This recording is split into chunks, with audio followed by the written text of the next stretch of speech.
আমাদের কেক নেওয়া তো কমপ্লিট। আর আমরা হঠাৎ কিসের জন্য কেক নিলাম, আর তোমরা এক একটা কেকের দেখো কত সুন্দর সুন্দর ডিজাইনের কেক এখানে রয়েছে। তো এখানে কোন কেকটা আমরা নিয়েছি অবশ্যই সেটা জানার জন্য তোমরা ব্লগটা দেখো। আর কি জন্য কেকটা নিলাম, কিসের সেলিব্রেশন করব, অবশ্যই তোমরা ব্লগটার সাথে থাকো। আজ হচ্ছে অগস্টের 13 তারিখ বুধবার, ঘড়িতে বাজছে 7:10 মতো। সকাল সকাল দেখো ব্লগটা আমি শুরু করে দিয়েছি। হ্যালো সবাইকে গুড মর্নিং। সবাই কেমন আছো? আশা করছি সবাই এই বৃষ্টির মধ্যে, বন্যার মধ্যে, যাই হোক মোটামুটি সবাই ভালো আছো। আর সবাই তোমরা কে কোথার থেকে আমার ব্লগটা দেখছো অবশ্যই কিন্তু জানাবে। তো সকালবেলা ঘুম থেকে উঠে দেখি ও মা দেখো ঘর বারান্দায় জল ঢুকে গেছে। গতকাল রাত্রে এতটা পরিমাণে বৃষ্টি হয়েছিল, ঘুম থেকে উঠে দেখি সমস্ত কিছু একদম জল জল হয়ে গেছে। বলো তো কেমন লাগে? ঘুম থেকে উঠেই যদি এরকম ঘর বারান্দা জল জল দেখি তাহলে কেমন লাগে? দেখতে পাচ্ছ এত বৃষ্টি হচ্ছিল। এক তো ছিল আজকে মেয়ের পরীক্ষা, আজকের থেকে মেয়ের পরীক্ষা শুরু হয়েছে, খুবই তাড়াহুড়োর মধ্যে ছিলাম। আর ঘুম থেকে উঠে এত জল দেখে কাজ তো আমার বৃষ্টির দিন আসলে এই একটা সমস্যা, ঘর বারান্দা সমস্ত কিছু এত জল জল হয়, ভালো লাগে না। আর সমস্ত কিছু ভিজে চ্যাপচ্যাপে, আর চারিদিকে মানে জলে পুরো থই থই করছে, আর ভালো লাগছে না। বৃষ্টি সমস্ত কিছু একদম জল জল হয়ে গেছে। আমাদের আলিপুরদুয়ারে অনেক কাছাকাছি জায়গাগুলো, সাইডের যে জায়গাগুলো আছে সেইগুলো জায়গা তো একদম জলে ভরে গেছে। আর আমাদের যেহেতু একটু প্রপারেই, সেজন্যই কিন্তু জলটা ওঠেনি। বাকি অন্যান্য জায়গায় কিন্তু জল উঠে গেছে। সত্যি এত খারাপ লাগে, অনেকেই তো অনেকভাবে পোস্ট করছে। সত্যি সেটা দেখে কিন্তু খুবই খারাপ লাগছে যে লোকের কতটা অসুবিধা হয়ে গেছে, এত জল চারিদিকে থই থই করছে। স্নান করে চলে এসেছি রান্নাঘরে। ঠান্ডা জল দিয়ে স্নান করেছি, আর আমি ঠান্ডা জল দিয়ে স্নান করি গরম দিনে। আর শীতকালে তো ট্যাঙ্কির জল তোমরা জানোই কতটা পরিমাণে ঠান্ডা হয়, তখন কিন্তু গরম জল লাগে। তো ঠান্ডা জল দিয়ে স্নান করেছি, এদিকে দেখো একটু ঠান্ডা ঠান্ডা লেগে গেল, তো কোনো ব্যাপার না, একটু পরেই ঠিক হয়ে যাবে। আর এখনও অবধি দেখো বৃষ্টি চলছেই। আজকে সারাদিনে এত বৃষ্টি হয়েছে, সারাদিনে বৃষ্টি হয়েছে, বৃষ্টি আজকে জানো তো থামেইনি, আজকে এত বৃষ্টি হয়েছে। সোনা গুড মর্নিং। গুড মর্নিং গো।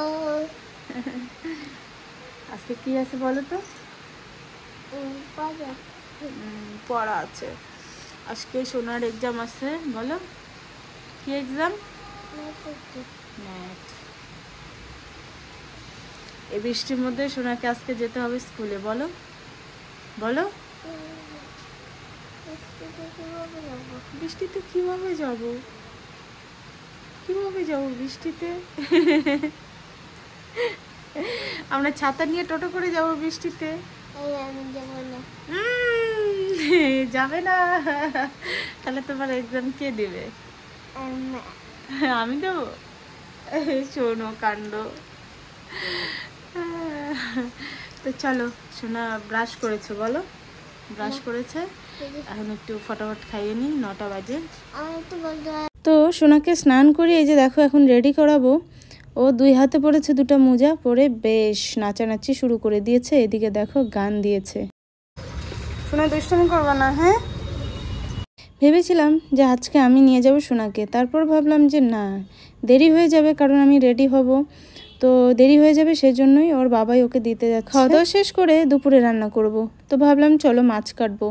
গতকাল দিয়ে গেছিলো মামা শ্বশুর অনেকগুলো শিঙি মাছ, সবগুলোই কিন্তু তাজা ছিল। আর আজকে দেখতে পাচ্ছ কতগুলো মাছ একদম। তো দেখো মাছ 3 ভাগে ভাগ করলাম, যেগুলো মরে গেছে সেগুলো ফেলে দেব। আর এতগুলো তাজা মাছ তো আর একদিনে খাওয়া যাবে না, বাকি কয়েকটা রেখে দিলাম কালকের জন্য।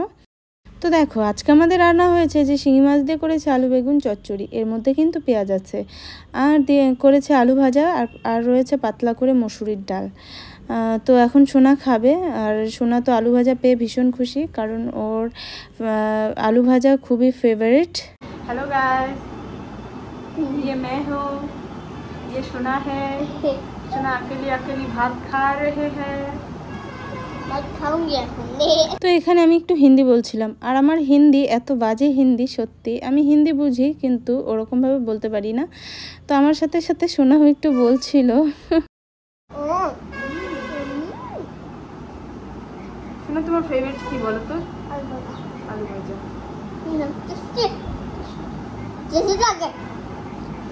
তোমার এক্সাম কেমন হয়েছে?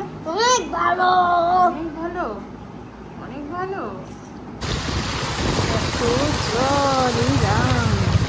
আস্তে, এই যে বাম আসছে।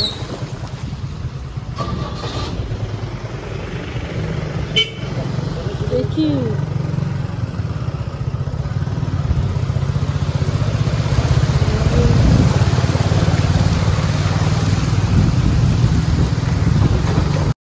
প্রপার যে টাউনটা, সেই টাউনটাই কিন্তু জল ওঠেনি, বাকি কিন্তু অলিগলি সব দিকে কিন্তু জল ঢুকে গেছে। আর সোনাকে ঘুম পাড়িয়ে রেখে দেখো আমরা একটু বেরিয়ে পড়লাম। কি জন্য এখন সেটা আমি তোমাদের বলবো, আমরা কি জন্য বেরিয়েছি ঠিক, কিন্তু দেরি করব না, খুবই ঝটপটের মধ্যে আমরা আবার বাড়িতে চলে যাব। কারণ মেয়েকে ঘুম পাড়িয়ে রেখে চলে এসেছিলাম, দেরি করলে আমাদের চলবে না, কারণ মেয়ে একা ঘুমাচ্ছে।